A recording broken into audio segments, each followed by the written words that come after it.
Dear Sister Annie Geron, the whole Asia Pacific region, all the public services unions in this region have been meeting here in Kathmandu, Nepal for 3 days. And you have been actually chairing almost all the conference. So I guess you are quite tired now. So thank you for taking your time. Uh, Apart from being vice president in PSI and representing the Asia Pacific region, you're also a trade union leader in Philippines. That's right. Why is it important for you and your colleagues from the Philippines to be at this conference? First, I think that being here is a show of our shared vision and also our shared struggle. Uh, the risk that we're facing in the Philippines, by being here, it kind of amplify and put the spotlight on us, and also communicate to those authorities who are constantly attacking us, that we're not alone, that we have the support not only of the Asia Pacific unions, but the whole of Public Services International. That, in a way, put the pressure for the authorities to stop and think twice before continuing the attack. So it's really a protection for being here. And we are comforted by the solidarity of our comrades from the region. In Philippines, as you already mentioned, we know that it's very hard to be a trade unionist. Actually, Philippines is one of the top 10 countries in the world where it is hardest and the violations against trade union rights is most common. So, but I know that despite this fact, you and your colleagues have managed to persuade the Philippine government to ratify ILO Convention 190 against violence and harassment at the workplace. How did you manage to do that when it's so difficult to work as a trade unionist? And I think that we have identified our allies within this government.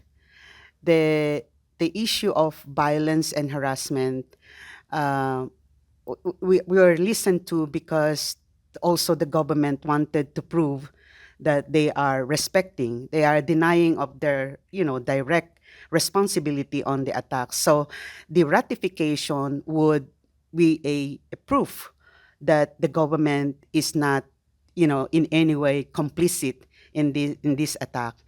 Also, we have a very good allies in the Senate, which is responsible for completing the ratification. And we really have mobilized those allies, broaden those stakeholders who have buy-in, not only trade union.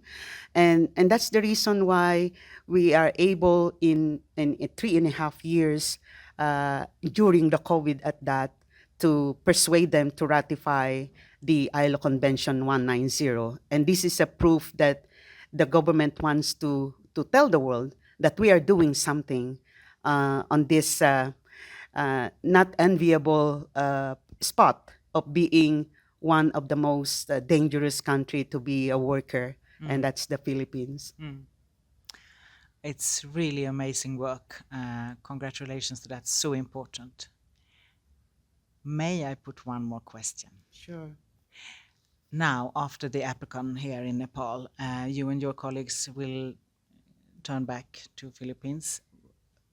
What would you say is the most, what do you look forward to now in your work? I think the uprising here in Nepal, which is basically because of corruption.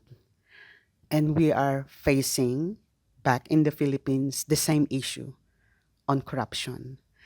And I know that the lesson of the Nepali uprising and the outcomes will be something that the government would not want to happen.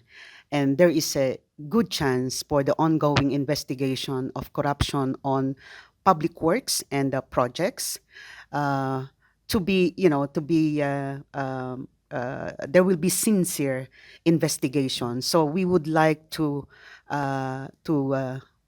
we have more confidence to face the government that the trade union can participate in those investigation, and we can help, and we will know that in the past we have experience on holding to account those responsible for those wrongdoings.